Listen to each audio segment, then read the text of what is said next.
Diane Jones has done a wonderful job decorating her home, but she has one challenge she hasn't figured out yet. So this is the room in question.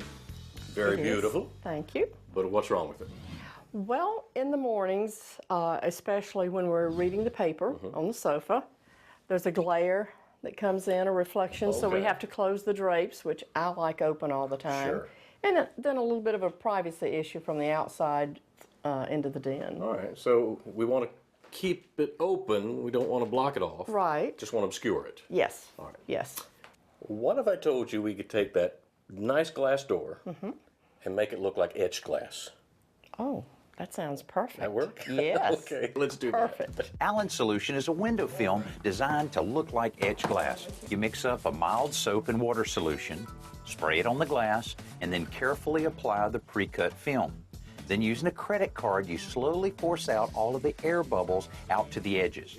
This etched glass pattern will eliminate the glare and give Diane the privacy she wants without having to block the daylight with curtains.